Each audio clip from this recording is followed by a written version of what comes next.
čim zgodnejše odkritje katerekoli krvne bolezni, zlasti pa katerega izmed krvnih rakov, je izjemno pomembna, saj je posledično tudi zdravljenje pravočasnejše in učinkovitejše, okrevanje bolnika pa uspešnejše. Kako pomemben je začetek čim bolj celostne, usmerjene rehabilitacije že med zdravljenjem v bolnišnici? Zakaj je tako zelo pomembno, da oboleli ostane oziroma čim prej spet postane pri močeh?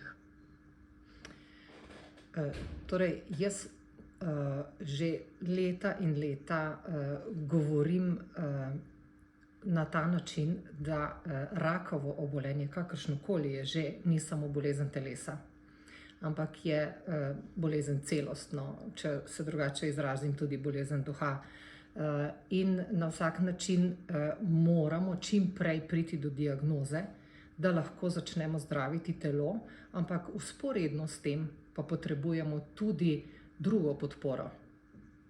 Tako smo na področju hematologije že 10 let nazaj pričeli zdravljenje podpirati prehransko. Imamo zaposlenega dietetika na našem oddelku, imamo v zadnjih letih tudi psihologinjo in imamo že leta fizioterapevtko, ki se ukvarja z našimi bolniki. Poleg tega, kar imamo na oddelku, pa smo skupaj z Združenjem levkemija in limfoma uvedli celostni program, 6-mesečni, ki podpira bolnike na vseh teh področjih. Torej, poleg zdravnika, ki se pogovori z bolnikom, z skupino bolnikov, imajo 6-mesečni program fizioterapevtske obravnave in kineziologa, imajo bolniki na razpolago dietetika, ki se skupinsko ali individualno posveti bolniku, in pa imajo psihologinjo v sklopu programa, prav tako pa imajo tudi možnost individualnega programa Posvetuj se, kjer praktično se psihologinja posveti vedno individualno posameznemu bolniku. Šele z vso to podporo je bolnik na nek način pripravljen, da se celovito in polno vrne nazaj v življenje. Kot ste že rekli, imate skupaj z Združenjem bolnikov z limfomom in levkemijo, zdravniki specializirani za zdravljenje hematoloških obolenj, tudi krvnih rakov, dolgo pot. Skupaj ste prehodili marsikaj, nemalokrat ste s skupnimi močmi spodbudili sistemske premike, ki so omogočili boljše, pa tudi varnejše zdravljenje. Združenje pa je vašemu delu na klinični ravni pomagalo tudi s številnimi donacijami, ki so pripomogle k celovitejši obravnavi obolelih. Ena takih je bila denimo donacija sobnih koles, kar se morda ne sliši kot nekaj pomembnega, a s kliničnega vidika je ocena verjetno bistveno drugačna. Torej, hematološka rakava obolenja so na nek način posebna obolenja, ker zahtevajo najbolj intenzivno zdravljenje, torej najbolj intenzivno kemoterapijo. Naši bolniki, če gledamo na primer akutne levkemije, ležijo večkrat zapored po 1 mesec v bolnišnici. In se pravi, ležanje v bolnišnici pomeni tudi izgubo mišične mase, izgubo energije, si na majhnem prostoru, in v ta namen smo pričeli z zbiranjem sredstev že pred mnogimi leti, tudi z velikimi koncerti, da smo pridobili sredstva in omogočili, da imamo v vsaki bolniški sobi sobno kolo. In to omogoči bolnikom, da namesto, da mesec dni ležijo in posedajo v sobi, lahko redno ali skupaj s fizioterapevtom, potem pa, ko so opolnomočeni, kako to gre, tudi sami redno telovadijo. Na sobnem kolesu imamo tudi tekalno stezo, tako da s tem omogočamo bolniku, da ostanejo telesno aktivni, da ne izgubijo toliko mišične mase, kot bi jo sicer.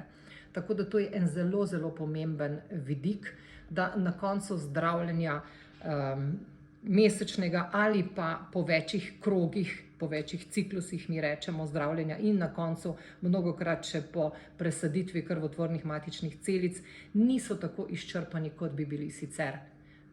Tako da skupaj z Združenjem levkemija limfoma smo na nek način dosegli en pomemben premik.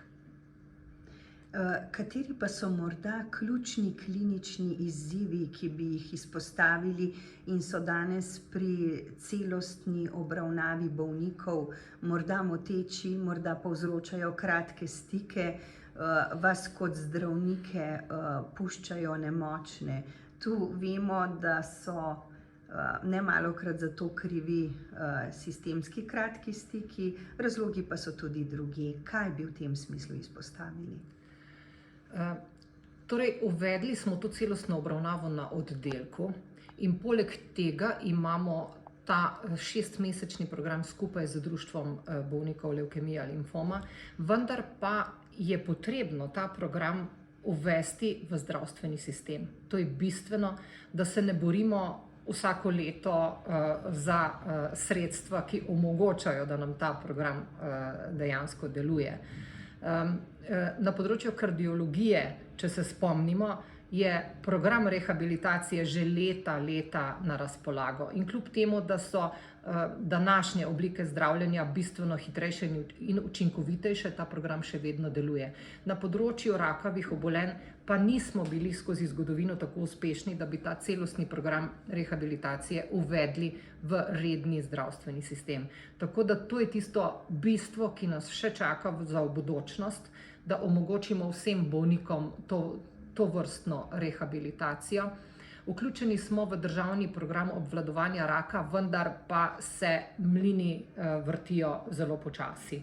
In bomo seveda v kratki bodočnosti delali v tej smeri, da uvedemo pač celostno rehabilitacijo v redni program.